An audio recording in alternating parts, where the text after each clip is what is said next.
Hey everyone, welcome back to the PassFab channel.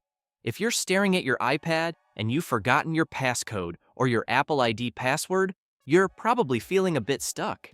Whether your device is showing unavailable or you're completely locked out, it can be really frustrating.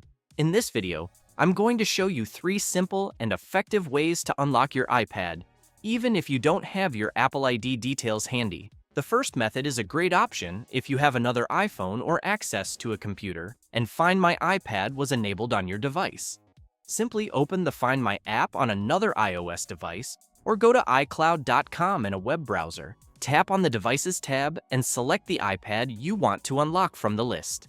From there, choose the option to erase the device and follow the on-screen instructions to confirm. Your iPad will be remotely wiped, including the screen passcode, allowing you to set it up again as a brand new device. Method 2 is to recover and use your Apple ID password to reset your iPad.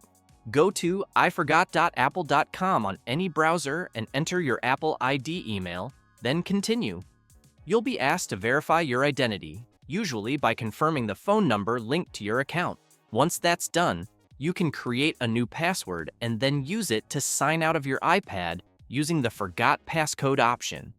Your iPad will be wiped clean, and you can continue to set up as new or unlock and restore iCloud backup.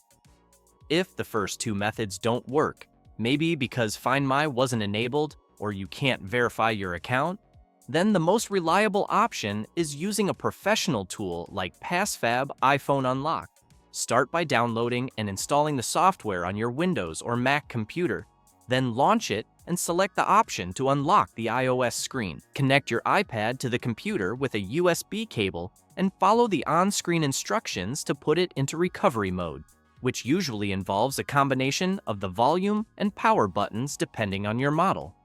Once the device is detected, download the latest firmware package and then start the removal process. The software will completely wipe the device, remove the passcode, and reinstall the system in about 10 minutes. And that's it. Your iPad will restart to the Hello Setup screen, fully unlocked and ready to use again. If this tutorial helped you, give the video a thumbs up and subscribe to the channel for more straightforward tech solutions. Thanks for watching, and I'll see you in the next one.